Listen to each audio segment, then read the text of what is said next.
Hello everyone. आज के इस वीडियो लेक्चर सीरीज में हम बात कर रहे हैं माध्यस्थम पंचाट या अवार्ड, इसकी परिभाषा ये क्या है और इसकी अंतर्वस्तुएं, प्रारूप और इसके आवश्यक तत्व कौन कौन से हैं।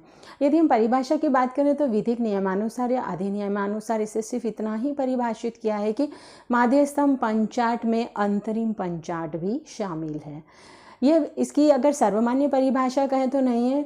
और यदि हम साधारण शब्दों में बात करें तो पंचाट और कुछ भी नहीं है, एक वैकल्पिक निस्तारण का जो माध्यम माध्यस्थम है, जिसमें पक्षकारों के विवाद को मध्यस्थों के द्वारा जब सॉर्ट आउट किया जाता है या अंतिम विनिश्चय या फैसला दिया जाता है तो वो फैसला ही पंचाट होता है, जिसे लिखित में सदैव अभिलेखीय रूप में दिया जाना आवश्यक है, जिस पर निर्धारित स्टाम्प ड्यूटी भी लगी और जिसका रजिस्ट्रेशन भी करवाया गया हो। अर्थात पंचाट सदैव लिखित होगा और ये और कुछ भी नहीं है, दो पक्षकारों की विवादग्रस्त कार्यवाही में मध्यस्थों के द्वारा दिया गया फैसला है या अंतिम विनिश्चय है।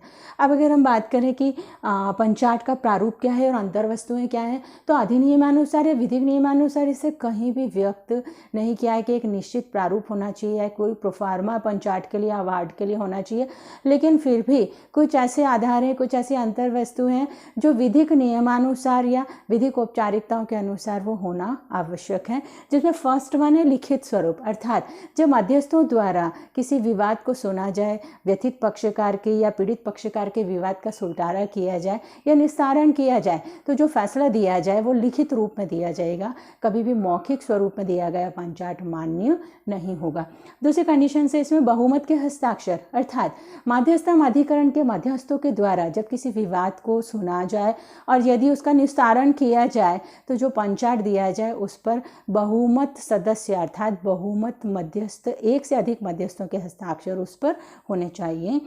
तिथि तथा स्थान का उल्लेख, अर्थात पंचाट को किस तिथि को, किस दिनांक को लिखा गया है, किस समय और किस स्थान पर उसे बनाया गया है, उसका उल्लेख भी पूरी तरह होना आवश्यक होगा।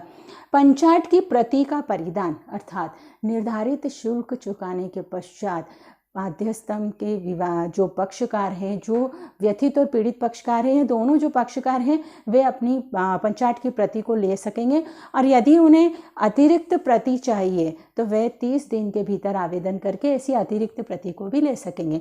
पंचाट में निर्दिष्ट राशि और ब्याज का उल्लेख, यदि धन से संबंधित विवाद का निस्तारण मध्यस्थों के द्वारा किया गया है तो उसमें निर्दिष्ट राशि और कितना प्रतिशत ब्याज मुकर्रर किया गया है उसका भी उल्लेख होना अपेक्षित है।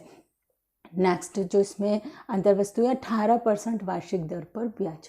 अधिनियमानुसार जो ब्याज दिलवाया जाएगा धन के भुगतान के लिए, संदाय के लिए, उस पर 18% की दर से ब्याज मुकर्रर किया जाएगा। अब हम बात करते हैं कि वेद पंचाट के आवश्यक तत्व, अर्थात जब पंचाट बनाया जाए, पंचाट दिया जाए, मध्यस्थों के द्वारा इसे निर्मित किया जाए तो इसे मान्य और वेद करार करने के लिए इसमें कौन कौन से तत्वों का होना अपेक्षित है, वे अग्रांकित है। तो फर्स्ट वन है पंचाट लिखित होना चाहिए। सेक्शन 31 सब सेक्शन 1 के अनुसार पंचाट हमेशा लिखित स्वरूप में होगा, अभिलेखीय स्वरूप में होगा। मौखिक पंचाट को मान्यता नहीं दी गई है और लिखित रूप में होने के साथ साथ इस पर स्टाम्प ड्यूटी जो मुकर्रर है वो भी होना अपेक्षित है और इसे पंजीकृत भी करवाया जाएगा। सेकंड कंडीशन से पंचाट मध्यस्थों के बहुमत के द्वारा हस्ताक्षरित हो, अर्थात सेक्शन 31 और सब सेक्शन 2 के अनुसार अनिवार्य है कि जो पंचाट मध्यस्थों के द्वारा अपनी कार्यवाही के दौरान या अपनी निर्णय के स्वरूप दिया जा रहा है उस पर बहुमत के मध्यस्थों के द्वारा हस्ताक्षर हो और यदि अल्पमत सदस्य उस पर हस्ताक्षर करने के लिए राजी न हो तो भी जिन बहुमत के मध्यस्थ सदस्यों ने उस पर हस्ताक्षर किए हैं वो भी मान्य होगा और वैध होगा। थर्ड कंडीशन से पंचाट के आधार या कारण पंचाट में उल्लिखित हो अकॉर्डिंग सेक्शन 31 और सब सेक्शन 3 के अनुसार। पंचाट किस आधार पर, किस कारण पर दिया गया है उसे स्पष्ट करना भी अनिवार्य होगा। ऐसे कौन से कारण हैं कि उस विवादग्रस्त विषय वस्तु को जिन बिहाफ पर, जिन आधार पर सुलझाया गया है, जिनका निस्तारण किया गया है, उन कारणों को भी उस पंचाट में उल्लेखित करना अपेक्षित है। पंचाट का पक्षकारों को दिया जाना अकॉर्डिंग सेक्शन 31 सब सेक्शन 5। पंचाट कि जो प्रति है वो उन दोनों पक्षकारों को जो उस विवाद से रिलेटेड है, उससे संबंधित है, उन दोनों को दिया जाना भी आवश्यक और अपेक्षित होगा। नेक्स्ट कंडीशंस, अंतरिम पंचाट हो सकता है। सेक्शन 31 सबसेक्शन 6 के अनुसार अंतरिम पंचाट अर्थात विवाद का जो विषय है उसके सिर्फ एक अंश, एक भाग के लिए भी यदि कोई निस्तारण किया है, कोई कार्यवाही की गई है या उस पर कोई निर्णय दिया गया है, तो सिर्फ उसके लिए भी पंचाट अगर दिया गया है, उसके लिए जो निर्णय दिया गया है और उस निर्णय को जिस रूप में व्यक्त किया गया अर्थात उसे हम पंचाट कह रहे हैं, तो वो भी मान्य होगा और उसे भी हम विधि मान्य कह के बाध्यकारी मानेंगे। 7th कंडीशंस, ब्याज दिए जाने की मध्यस्थ की शक्ति अकॉर्डिंग सेक्शन 31 सबसेक्शन 7। यदि धन से संबंधित कोई विवाद का निस्तारण मध्यस्थम अधिकरण के मध्यस्थों के द्वारा किया गया है तो वहाँ पर मध्यस्थ को ब्याज तय करने की शक्ति होगी, और यदि पक्षकारों ने अपने करार में ब्याज की राशि को तय कर लिया है तो उस आधार पर भी ब्याज दिलाया जा सकता है। किंतु अब इन सब संभावनाओं को समाप्त कर दिया गया है और अधिनियमानुसार एक निर्दिष्ट व्यवस्था दी गई है कि जो भी ब्याज राशि दी जाएगी, जो ब्याज दिया जाएगा वो 18% तय होगा, निर्दिष्ट होगा। नेक्स्ट और लास्ट पॉइंट, मध्यस्थम कार्यवाही के खर्च से संबंधित प्रावधान अकॉर्डिंग सेक्शन 31 सबसेक्शन 8।